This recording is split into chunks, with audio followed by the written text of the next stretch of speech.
So welcome back. Today we'll be talking about some of the basics. Now, when I think about this topic, I always think back to the father of Western medicine, a Greek physician by the name of Hippocrates, who practiced around 430 BC. He comes from family physicians. His grandfather's a physician, his father is a physician, and in turn, two of his sons also become physicians. He establishes a medical school where he trains other doctors how to be better at their craft.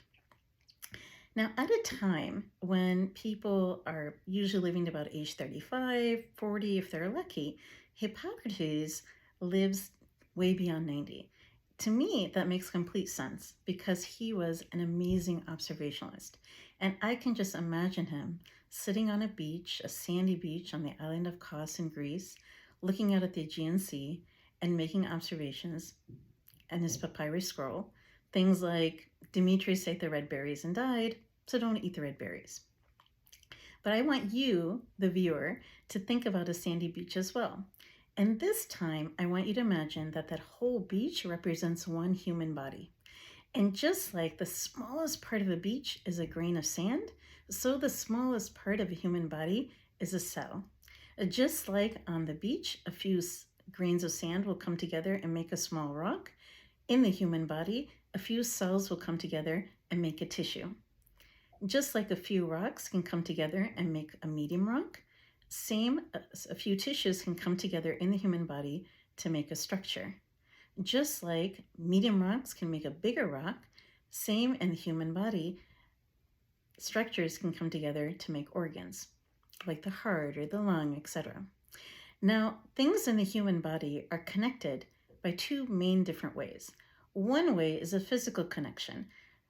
There are pipes that have muscle in them that will kind of squeeze blood from one place to another, blood that carries important things that we'll talk about later. These pipes are very thick-walled, they have muscles in them, and they are called arteries. Compare that to other pipes that are very thin-walled. They're more like straws, and they're dependent on gravity to kind of move blood from here to there, and those are called veins.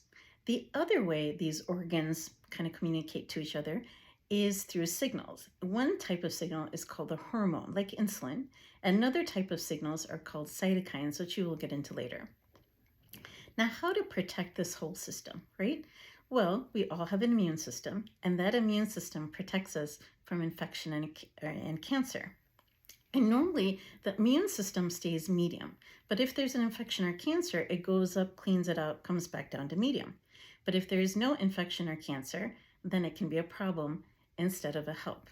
Now, on our beach, if there is a boat that comes, a big boat that comes and moors on the beach, it's going to be handled differently than a small canoe that comes up onto the beach. So same way with the human body. When a big bacteria tries to invade the human body, the immune system will send out B cells, and then these B cells will shoot targets called antibodies, or darts called antibodies, onto the bacteria, and they will stick to the bacteria. They create little holes, the bacteria will disintegrate, and other cells will kind of come in and eat it up like a Pac-Man. In addition, those cells will eat some of the protein and turn it into a flag and put it on their cell surface. So it can alert the rest of the body like, hey, there's an infection here, we have to fight it off, we need help. And it'll alert other parts of the human body to make a memory so that if that bacteria ever decides to come back, this whole process can happen much quicker. Now compare that to a virus. A virus is very small, is very sneaky, is very hard to get a hold of.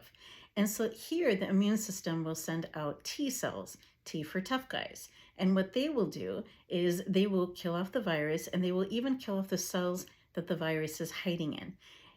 They also then will have other cells come in and Pac-Man all the bad viruses or the destroyed cells up, flag again, rest of the immune system gets called in, a memory is created, and now we can do this much quicker. The T cells also monitor the human body for cancer.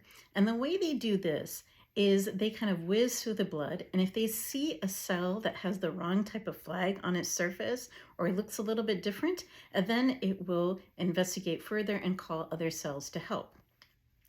Now, how does this happen so quickly, right?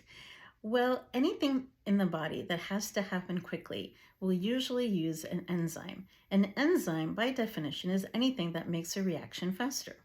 So, take the example of a pot of food. If you take a pot of food and you put it in the sun, it will cook, but it might take a few hours. However, if you put a fire underneath that pot of food, then that food you know, cooks much quicker.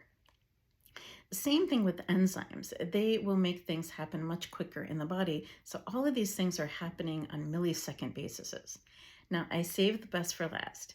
Now, imagine you're going to take the smallest part of the human body, which is the cell, and you're going to slice it open. It's something so small you can't even see, but you're going to slice it open.